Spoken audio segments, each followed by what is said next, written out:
Hey Brazen, happy Tuesday. All right, for today's workout we have 3 different parts to it, starting first with a 10-minute flow, then a 10 down to 1 descending ladder that has a 12-minute cap, and then finishing up with some midline work with our Tabata. For today's workout, if you're joining us outside under the duct, you'll need 1 dumbbell or 1 kettlebell for this workout, as well as your mat and some water. Starting first with our 10-minute flow, we have 1 dumbbell snatch on the right into 1 reverse lunge, 1 forward lunge. Then we're going to do 1 dumbbell snatch on the left into 1 reverse lunge, 1 forward lunge. After you get through that, we're going to do 1 lap around our perimeter underneath the viaduct, with the caveat being each round we're going to add 1 rep to this dumbbell sequence. So the second round you're going to do 2, 2, 2, 2, 2, 2, and 1 lap. That 1 lap is going to stay consistent. Otherwise, by like round 3 or 4, you're going to be running a mile or close to it. So that 1 lap is consistent. We're only adding 1 rep up on this first part, the dumbbell complex that we have. What we mean by until failure, so we want to be holding on for this complex and keeping it unbroken. If let's say you're getting to this round of, 7 or 8 and you're not able to keep it unbroken, we'll then finish up that round, and then coming back, we'll take it down back to where you were last able to keep this complex unbroken. So name of the game up here, this must be unbroken. If not, we're going to take the reps back down. So for this complex, you'll need 1 dumbbell or kettlebell starting from the ground. We're going to start first with our dumbbell snatch, snatching that dumbbell up overhead. From here, we have our reverse lunge that you can do with this dumbbell up overhead, or you can bring it down into your front rack position if you have a hard time, let's say, lunging with that dumbbell up overhead. So again, from the ground, dumbbell snatch into my reverse lunge, then into my forward lunge. Then I'm going to come back down, dumbbell snatch on the left, into my reverse lunge, into my forward lunge. So that would be my first round. Ooh. Then I'm going to go run a lap around the perimeter, and then when I come back, I'm going to do 2 dumbbell snatch, 2 reverse lunges, 2 overhead squats, then repeat it on the left. That's our 10-minute flow with our dumbbell complex. Then we're going to move into 10 down to 1 descending ladder. I'm going to do 10 kickstand deadlifts, 10 split squats, 10 ballistic rows. Next round I'm going to do 9, 9, and 9, then 8, 8, and 8, all the way down till I get to 1, 1, and 1, under 12 minutes. We got a 12-minute cap.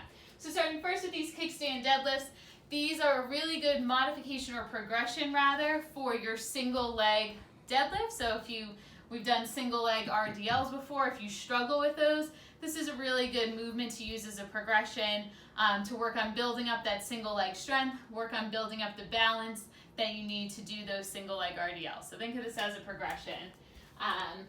So holding my dumbbell, I'm going to have my left foot, let's say, planted in front, slight bend, my right foot behind me, not elevated off the ground like a single leg RDL, but I'm going to be right on my toes, not too much weight on that right side, and I'm going to hinge at the hip, deadlift forward just like a single leg RDL, then stand straight up. Only going to the point that your hamstrings allow. Again, hinging at the hip, and then standing straight up. Don't worry about necessarily touching the ground. If you have a kettlebell, you may be able to, but a dumbbell, you may not. Again, hinge at the hip, and then back. Again, think of that as a single leg RDL, except instead of sending my right leg up, I'm going to keep just on my toe to help offset, to help with the balance for that. So again, good progression for those single leg deadlifts. Then we have our 10 split squats. I'll give you the option, you can either do these with a goblet, so holding that dumbbell or kettlebell in a goblet position, or you can do them unweighted. So my split squats, 1 foot in front, other behind, dropping down. Again, I can also do this with a dumbbell or kettlebell. for my split squat. So for both the kickstand deadlifts and the split squats, you can split up those reps. You can do 5 and 5, and then 5 and 4, and so on, and split them up as you work your way down the ladder. Same with my ballistic rows. These are also new movement alert. Working on our coordination and accuracy with these, while also getting in some rowing motion as well with our dumbbell. So I'm going to just have this here just in case. With my dumbbell, go show the movement first and then talk about it. Row, and then passing off to the other hand. Oops. That's why it was a pillow. And so on. On the way down is when I'm transitioning my dumbbell, as you can see. So I'm pulling that, broke my nail, pulling that straight up, and then on the way down is when I'm releasing to my opposite hand, row up, releasing on the way down. So again, our regular bent over row with some more accuracy and coordination involved. So we got 10 of those. Then lastly, we're going to wrap up with our midline work, our single arm Tabata. We'll do 1 round on the right side, then 1 round on the left, alternate for our 8 rounds. Remember, our Tabata is 8 rounds, 20 seconds on, 10 seconds of rest. So round 1, I will, let's say, be on my right hand, and then round 2 on my left. Trying to maintain that good position that I'm in. If I do a regular plank, I still want to keep my hip center, back is neutral, hips aren't spiking up or sagging down. Try and keep both of my shoulders facing off to the ground as opposed to tilting to one side. So again, here is where I want to be for those single arm Tabatas.